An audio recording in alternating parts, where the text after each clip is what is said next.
My son threw me out, saying, "My wife's family is moving in, so leave." I walked away, but they lost everything. I never thought the sound of my own child's voice could hurt more than any wound.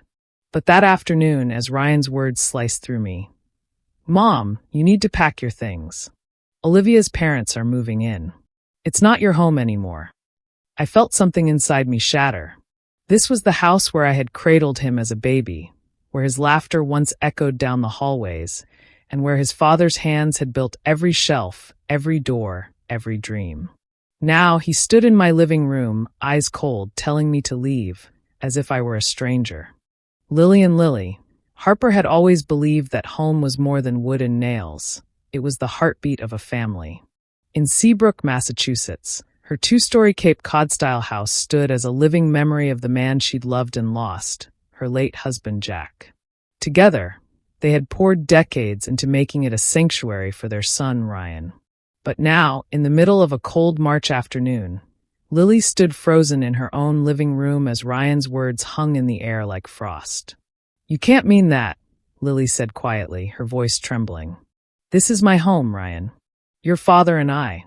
"Mom, don't make this harder than it has to be," he interrupted, avoiding her eyes. "Olivia's parents need a place to stay. It just makes sense." Makes sense. Two words that felt like a knife twisting in her chest. Her daughter-in-law Olivia appeared from the kitchen, her smile thin, almost smug. "It's really not that complicated, Lily. You'll be fine. There are retirement apartments just a few blocks away." Lily's hands tightened around the edge of her cardigan. Retirement apartments? As if she were some worn-out piece of furniture to be shuffled away. She took a step toward Ryan, her eyes pleading. "I've given everything for you. I've kept this house going since your father passed. How can you ask me to just leave?" Ryan shifted uncomfortably, but Olivia filled the silence. "We're not asking. We're telling you. The moving truck comes next week." The words stung, but they also sparked something deep within Lily, something stronger than the ache. What Ryan and Olivia didn't know was that months ago, sensing a shift in their tone and small comments Olivia had made, she'd quietly transferred the deed of the house to her attorney, Mark Ellison. Legally, the house no longer belonged to her, and certainly not to them. She could feel her late husband's wisdom in her decision now. Lily said nothing more that day. She simply walked upstairs, her steps slow but steady, and closed her bedroom door. For hours, she sat by the window, staring out at the gray Atlantic beyond the rooftops, the rhythmic crash of waves giving her a strange sense of calm. When night fell, she made herself a simple dinner and thought about what was to come. There would be no screaming, no begging. If Ryan and Olivia wanted to push her, she would let them walk straight into the legal wall she had quietly built. The next morning, a loud knock rattled the front door. It was Olivia, holding a stack of papers. "Eviction notice," she said with a smirk. "Don't make us call the sheriff." Lily took the papers without a word, flipping through them. She almost laughed. The document was worthless. They had no ownership to evict her from. But she didn't say that. Not yet.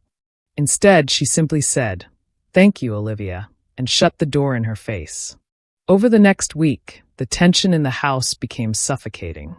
Olivia posted on Facebook, painting Lily as an ungrateful old woman refusing to help family. The comments rolled in. Strangers calling her selfish, friends of Olivia sending her cruel messages. It hurt. God, it hurt. But Lily refused to let their narrative become the truth. On the day the moving truck arrived, Ryan came upstairs. "Mom, it's time." Lily stood, walked past him without a word, and headed for the front door. Outside, Mark Ellison was waiting, briefcase in hand. She met his eyes and nodded. It was time to end this charade. Mark Ellison's presence on the porch immediately caught Ryan off guard. "Who's this?" he asked, glancing between his mother and the man in the crisp navy suit. "This," Lily said softly, "is my attorney."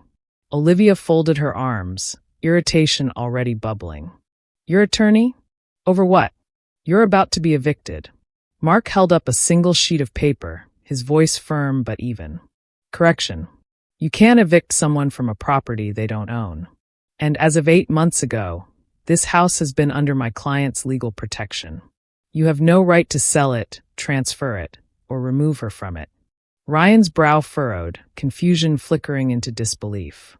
What are you talking about? This is my family home. Lily finally turned to look at him. Yes, it was. It was your father's and mine.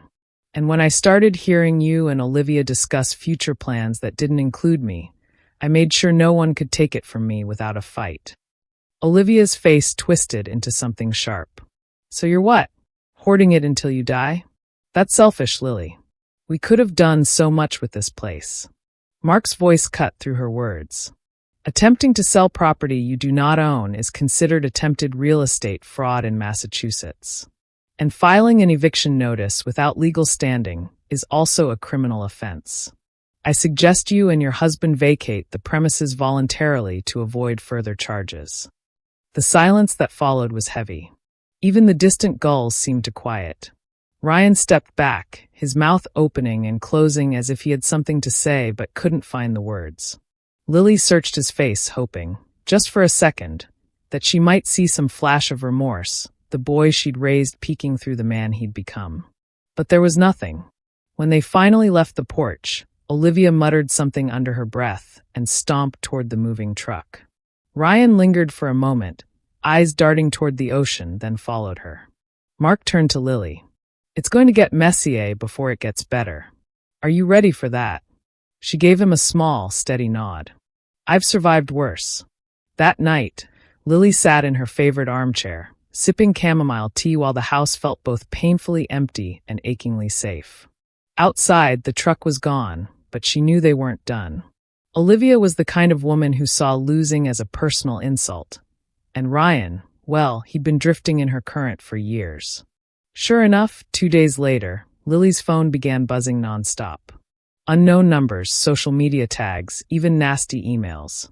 Olivia had gone public again, this time claiming Lily had stolen the house from her own son. The comments were brutal. Strangers calling her heartless, accusing her of turning her back on family. Each word was like salt on an open wound. She shut the laptop and sat in silence, the soft ticking of the clock in the hallway the only sound. It would be easy to let the hate swallow her. But she remembered Jack's voice in her head, the way he used to say, "You don't let the tide decide where you go, Lily. You anchor yourself." So she anchored. The next morning, she and Mark filed formal charges of attempted real estate fraud and unlawful eviction against Ryan and Olivia. The courthouse in Seabrook was small, its old brick facade weathered by decades of Atlantic storms. As she stepped inside, Lily felt the stares of people she'd known for years. Some looked sympathetic. Others wore the guarded expressions of those who had read Olivia's posts. During the preliminary hearing, Olivia tried to dominate the conversation, painting herself and Ryan as victims. But when Mark produced the deed transfer documents, signed and dated months before, the courtroom shifted. The judge's face hardened and Olivia's voice wavered. Ryan didn't speak much at all. He kept his eyes on the table, fingers twisting his wedding ring. Lily forced herself not to reach out, not to fill the silence with comfort like she had so many times when he was a boy. This wasn't the same boy who had scraped his knee on the driveway or brought her seashells from the beach. By the end of the day, the court issued a restraining order preventing them from coming within 200 feet of the property until the case was resolved. When Lily stepped outside, the salt air was cold and sharp, but it tasted like freedom. That evening, she walked through the house, touching the familiar surfaces. The oak banister Jack had sanded smooth, the kitchen window where she'd watched Ryan's first steps in the backyard, the living room rug worn thin from years of Christmas mornings. She knew she couldn't erase what had happened, but for now, the walls were still hers, the memories still hers. She also knew that protecting the house was only one part of this battle. The harder part would be living with the knowledge that the person she'd once trusted above all others had chosen betrayal over love. Still, she whispered into the quiet rooms, "I'm still here, Jack. And I'm not going anywhere."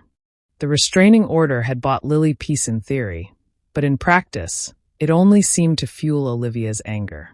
The online posts grew sharper, more venomous. Every morning, Lily would wake to a new wave of strangers' insults flooding her phone. People she'd never met, calling her a greedy old witch, a cold-hearted mother, even a home thief. Some were locals. She knew by the names. People she'd bought cookies from at the church bake sale. People who'd once waved when she walked down Main Street. Now they passed her without so much as a nod. One afternoon, as she left the small grocery store with a bag of apples and bread, she overheard two women whispering near the entrance. "That's her," one said. "Can you believe she'd throw out her own son?" The words stung, but Lily kept walking, her chin lifted. She knew the truth, but she also knew how easily lies could take root when watered with enough drama. By the third week, the storm spilled into her real life in a more dangerous way. It was late afternoon when someone began pounding on her front door. She peeked through the curtain to see a group of people, 3 women and a man, standing on her porch, holding signs that read "Family First" and "Give the house back." Her stomach turned cold.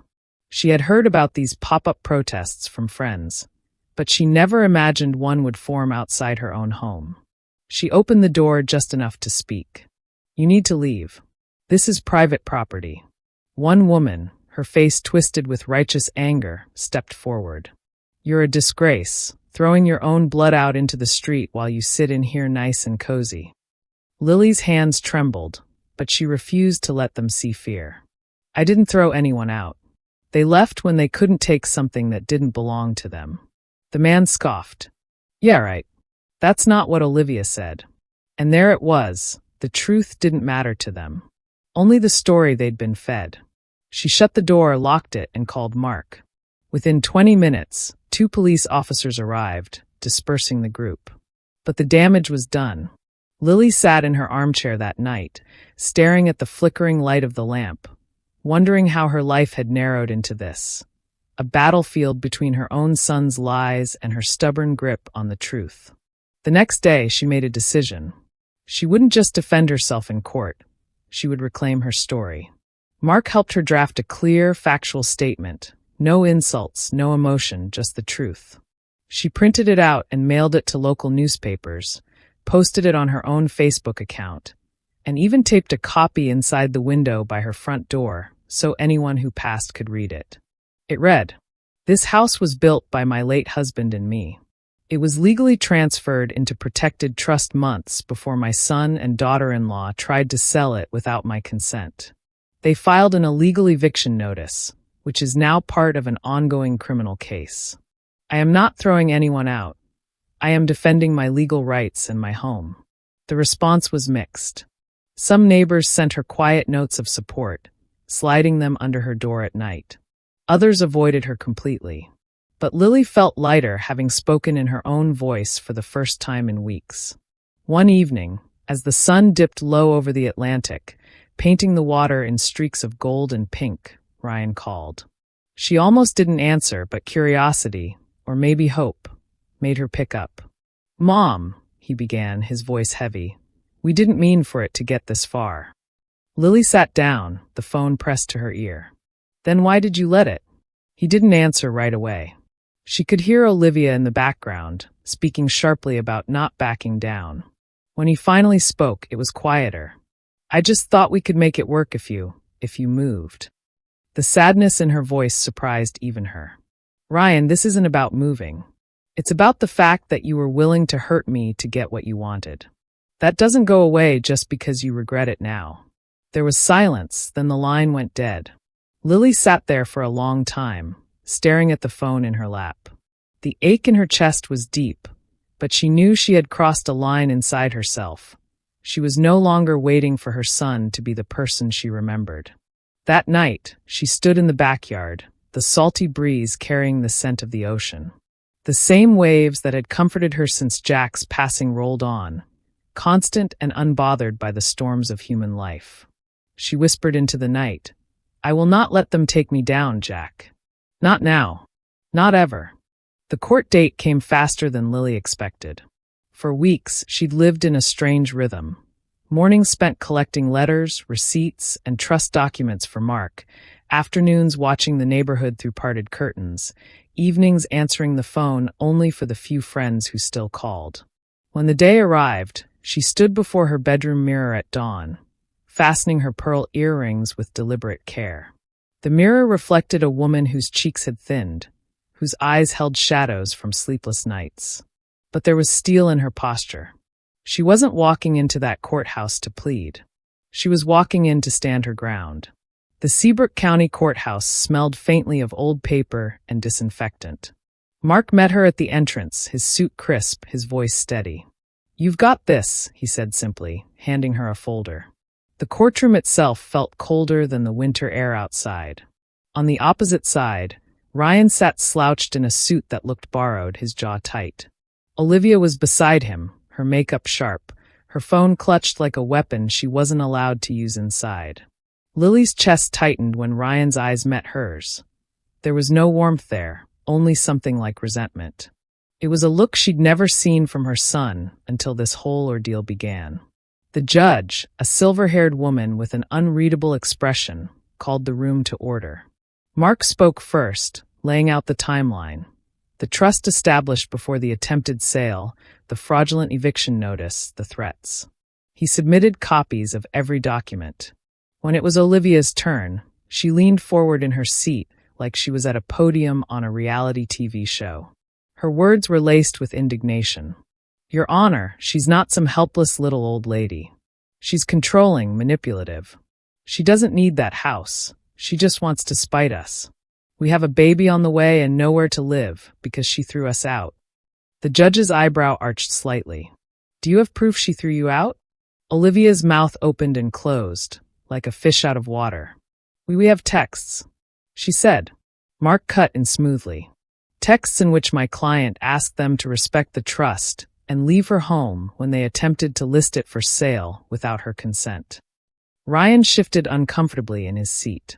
He looked at the judge, then down at his hands. Lily sat still, her hands folded tightly in her lap, her gaze fixed on the wooden edge of the table in front of her. She could feel every beat of her heart in her throat. It was the judge's voice that pulled her back. "Mrs. Caldwell, would you like to speak?" She rose slowly, the courtroom falling silent. "This home," she began, "wasn't just built from wood and nails. My late husband and I spent 20 years paying for it, fixing it, making it ours. It was meant to be my safe place for the rest of my life. My son and daughter-in-law tried to take that from me. I'm not here to punish anyone. I'm here to protect what Jack and I worked for. I didn't start this fight, but I will finish it if I have to." Her voice never shook. The hearing lasted 2 hours, but in the end, the judge's decision was clear. The trust is valid. The property belongs solely to Mrs. Caldwell. The eviction notice filed against her was illegal. Any further harassment or attempts to sell the property will result in immediate legal consequences. The words washed over Lily like the first warm day after a brutal winter. She didn't smile, didn't gloat. She simply closed her eyes for a moment, letting the weight lift from her chest.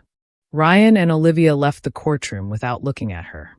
That hurt, more than she wanted to admit, but she reminded herself that hurt was temporary. Losing her home would have been permanent. Outside, the sky was a pale blue, the air crisp with the scent of the sea drifting in from the harbor. Mark walked beside her, his tone almost casual. "You did well in there.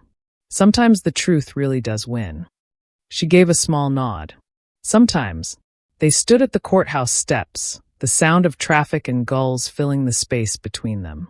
Lily looked out over Seabrook streets, familiar, still hers, and realized that for the first time in months, she could breathe without the taste of fear.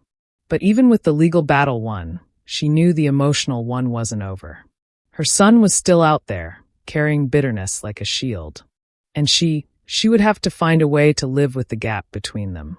That night, she sat by the window with a cup of tea, watching the moonlight stretch across the ocean. The house was quiet, the way she liked it, but she couldn't help wondering if Ryan ever looked up at the same moon and remembered a time when their relationship wasn't fractured. She sipped slowly, letting the thought pass. The sea would always be there, steady, unchanging. And so would she. Winning the court case had been a relief, But Lily quickly learned that victory didn't feel like celebration. The house was still hers, the trust still intact, and the threat of losing everything was gone. But in its place was a kind of quiet she hadn't expected, heavy, almost echoing. In the first week after the ruling, she kept expecting someone to knock on her door with congratulations, or for the phone to ring with Ryan's voice offering an olive branch. Neither happened. Instead, she got polite but distant nods from a few neighbors at the post office, and the occasional awkward, "How are you holding up?" from acquaintances who clearly didn't want to linger for an answer. The protest signs were gone, but so were most of the people who used to stop by for coffee. On a breezy Tuesday afternoon, she decided to walk down to the shore. The tide was low, revealing strips of wet sand that glistened in the pale sun. She passed children chasing gulls and couples strolling arm in arm. No one stopped her. No one whispered her name. She sat on the same weathered bench she'd shared with Jack countless times before. Closing her eyes, she listened to the rhythmic hiss of the waves, letting the sound drown out the phantom echoes of Olivia's online accusations. A deep part of her longed to talk to Ryan, to remind him that she was still his mother, no matter what. But another part knew that reaching out now would only reopen wounds. Sometimes love meant giving space, even if it felt like standing alone on a shoreline no one else would walk. One evening, she opened the old photo album that had been collecting dust on the bookshelf. There was Ryan at 10, grinning through a mouthful of braces while holding up the lopsided birdhouse they'd built together. Ryan at 20, standing in front of his first apartment with keys in hand. Ryan at 25, at his wedding, Olivia in a sleek white dress, eyes bright, smile sharp. Her fingers lingered on that last photo. She remembered the way Olivia had thanked her for the generous wedding gift, without actually looking at her. At the time, Lily had brushed it off as nerves. Now, she wondered if it had been something else entirely. She slid the photo back into place, closed the album, and placed it gently back on the shelf. Some memories were too heavy to carry every day. 2 weeks after the hearing, a small envelope appeared in her mailbox. No return address. Inside was a single folded sheet of paper. "I didn't think it would go this far. I just wanted a fresh start for us. I didn't know she'd turn it into war. I'm sorry, Mom. R." Lily read it 3 times before setting it down on the kitchen table. The handwriting was unmistakably Ryan's, quick, slightly slanted, the way it had been since he was a boy. It wasn't an apology for everything. It wasn't a request for reconciliation.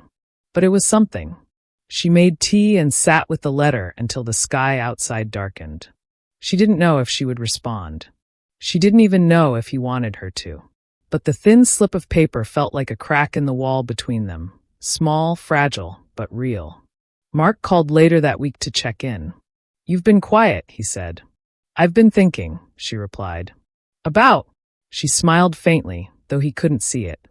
"About the fact that winning a battle doesn't mean you've won the war. And maybe that's okay." He paused before speaking again. "You held your ground. That's what mattered." Lily thought about that after hanging up.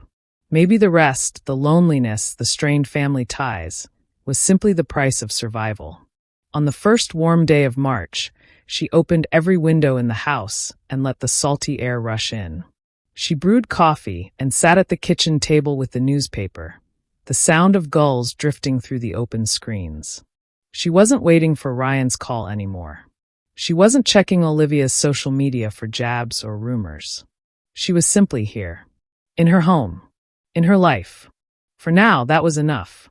The knock came on a rainy Thursday afternoon. Not the quick rap of a delivery driver or the heavy pound of a neighbor in a hurry. This one was tentative, spaced, almost apologetic. Lily stood in the living room, hands deep in the soft wool of the throw blanket she'd been folding. Through the sheer curtains, she could make out the silhouette of a man standing on her porch, shoulders slightly hunched, rain dripping from the brim of his hood. Her first thought was to pretend she wasn't home. Her second thought was that she already knew exactly who it was. She set the blanket down, walked slowly to the door, and opened it. Ryan looked older than she remembered from the courtroom. Not in years, but in weight. His eyes were rimmed red, his jawline hidden beneath a few days' worth of stubble. He didn't try to smile. "Hi, Mom." The words were soft, but they hit her like a stone dropped into still water, sending ripples all the way to her bones. "Ryan." She stepped aside, a silent invitation. He hesitated for a beat, then crossed the threshold.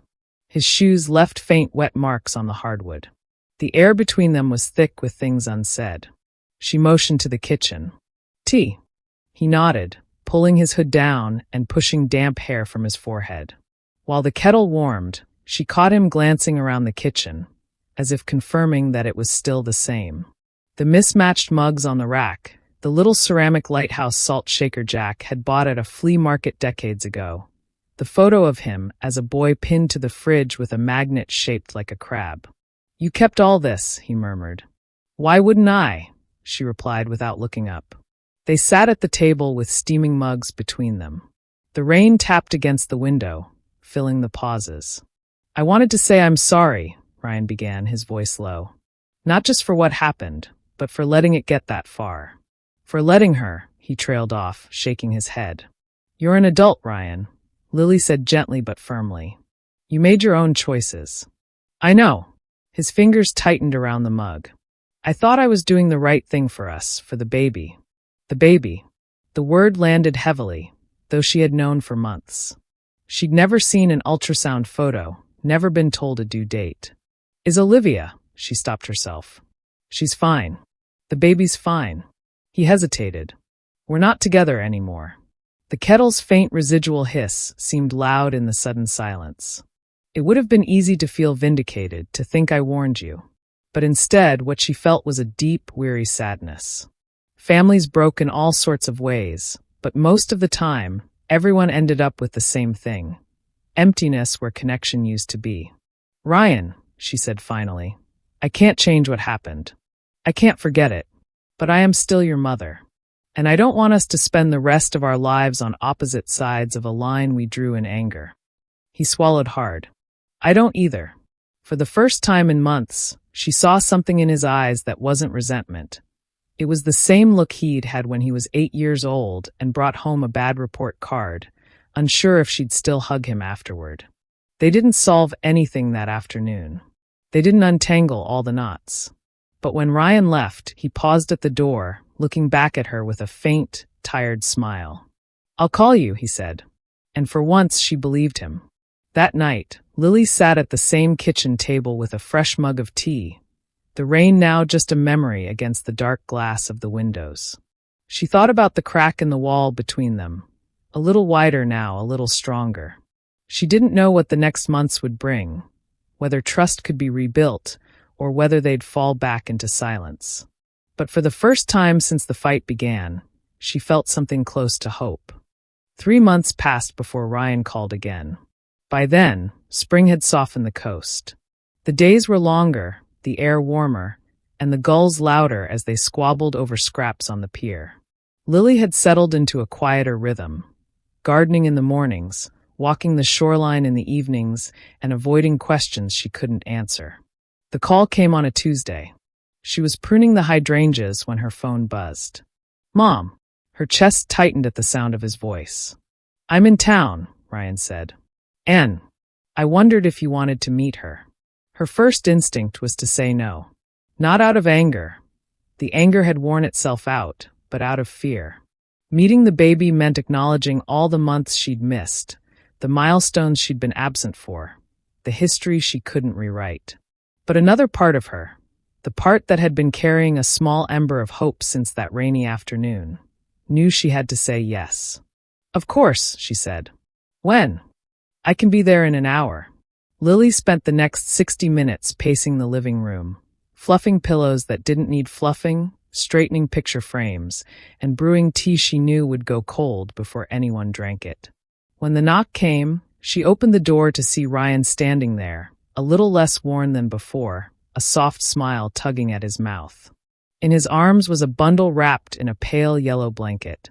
"Mom," he said, "this is Clara." Clara. The name caught in Lily's throat like a song she hadn't heard in years.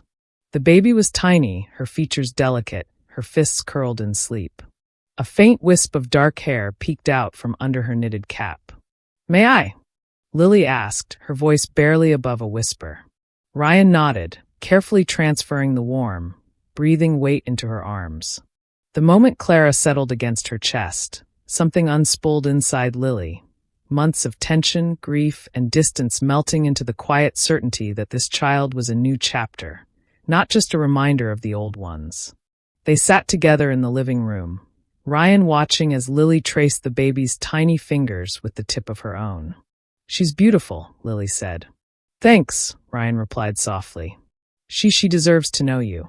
The words were simple, but they landed deep. They didn't talk much about Olivia.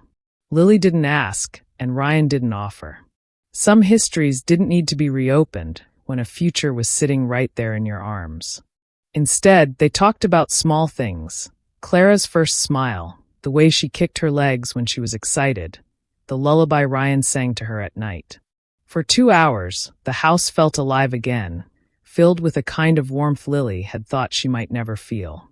When it was time for them to go, Ryan hesitated at the door. "I know it'll take time," he said, "but I want us to try. For her. For us." Lily reached out and touched his cheek, the same cheek she had kissed goodnight 1,000 times when he was small. "We will," she said. "One step at a time." After they left, the house was quiet again, but it wasn't the same kind of quiet that had haunted her months ago. This was a gentle quiet, like the hush that comes after the tide pulls back, the kind that promises it will return. She sat by the window, the scent of the baby still lingering faintly in her cardigan, and let herself believe in the possibility of healing. The storm had passed, and in its wake, a tiny girl named Clara had given her something she thought she'd lost forever: the chance to start again. The tide was out that morning, the beach wide and glistening. Lily walked slowly along the shoreline, her cardigan flapping in the salty breeze. In her left hand, she held Clara's tiny fist. Though at 13 months old, Clara insisted on toddling more than being carried. Ryan followed a few paces behind with a thermos of coffee, watching his daughter squeal at the gulls. A year ago, this scene would have been unimaginable. Back then, Lily could barely say Ryan's name without bitterness rising in her throat. Ryan, for his part, had built a wall of defensiveness, so tall it seemed permanent. But walls crumble when you show up, and for the past 12 months he had shown up, for tea on Thursdays, for repairs around the house, for dinners that ended in laughter instead of silence. When Clara found a shell and proudly held it up, Lily crouched down, brushing damp sand from the little girl's hands. "That's a keeper," she said, tucking it gently into the pocket of Clara's overalls. "She's going to have a whole collection by the time summer's over," Ryan said with a smile. Lily looked up at him. "That's the point." They walked farther until the old wooden pier came into view, its weathered planks stretching out into the blue. Lily remembered walking there with Jack years ago, and later with a young Ryan, who always ran ahead to see how far he could get before she called him back. Now it was Clara who tugged her forward, giggling, a living reminder that family wasn't frozen in the past, it was rebuilt in the present. At the pier's edge, they sat on a bench, sharing warm coffee and watching Clara chase the shadows of seagulls. "You were right," Ryan said quietly after a moment. "About what?" "That we can't change what happened. But we can start fresh." Lily gave a small nod, feeling the truth settle in her chest. "We already have." When it was time to head home, Clara's pockets were full of shells and her hair smelled faintly of sea air. Lily knew there would still be hard days ahead, misunderstandings, old wounds that might ache when the weather turned. But she also knew something else. They had survived the storm, and the tide was coming in again.